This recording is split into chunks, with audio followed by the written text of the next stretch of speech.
Imagine standing in complete darkness. Not your bedroom, but a prehistoric night where every sound could mean death. Something moves in the grass. You can't see it, but your brain doesn't wait for proof. It prepares for survival. These hands can build spears, light fires, and paint stories on cave walls. Human intelligence is extraordinary. But storms, disease, floods, and death are problems no hands can solve. And the human mind hates unanswered questions. So we did something remarkable. We gave the unknown a face, and the rustling in the grass became a god. Psychologists call this hyperactive agency detection. Our brains instinctively assume that events are caused by someone, not something. If the grass hid only the wind, running wasted energy. But if it hit a lion, that same instinct saved your life. Evolution rewarded caution. Soon, that survival instinct spread everywhere. Volcanoes erupted because something wanted to.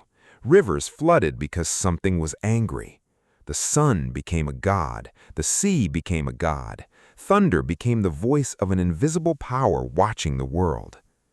If the storm had a mind, maybe it could be persuaded. Offerings, prayers, and rituals became humanity's first conversations with the unknown.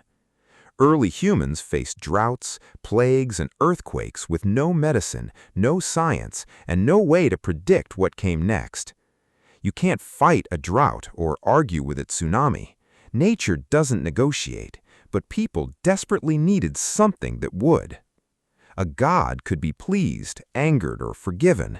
Suddenly, chaos felt personal, and personal problems could be solved. People built temples, offered sacrifices, and when the rains finally came, belief grew even stronger. The ritual seemed to work. Religion became humanity's first psychological technology.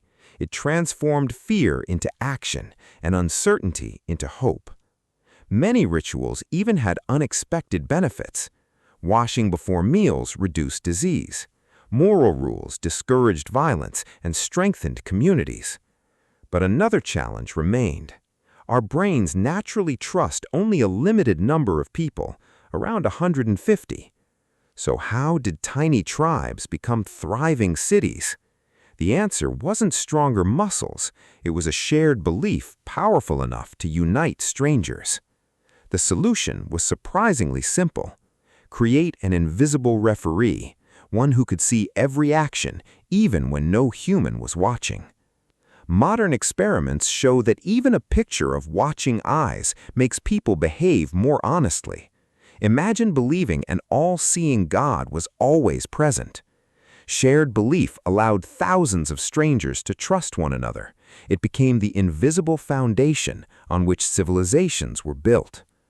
But something even more fascinating happened.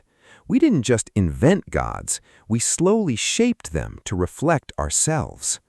Across every civilization, gods displayed familiar emotions: love, jealousy, anger, ambition, sacrifice, and forgiveness.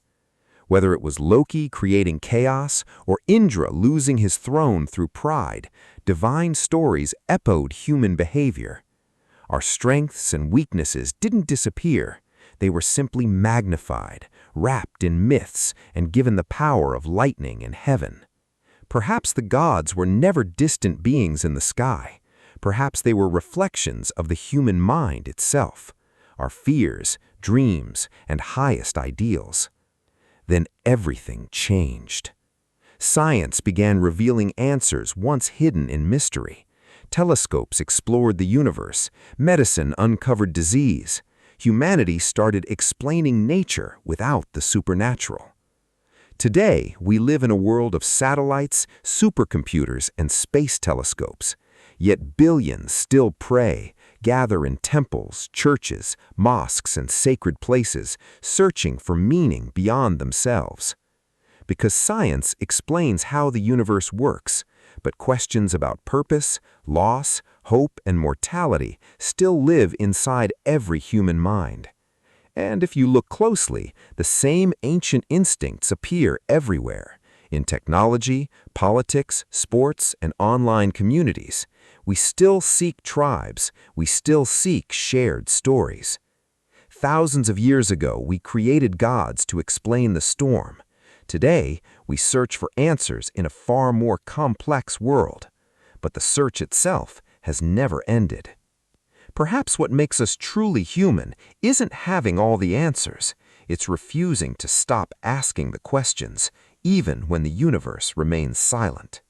We found faces in the fire, voices in the thunder, and stories among the stars. That imagination became one of humanity's greatest strengths.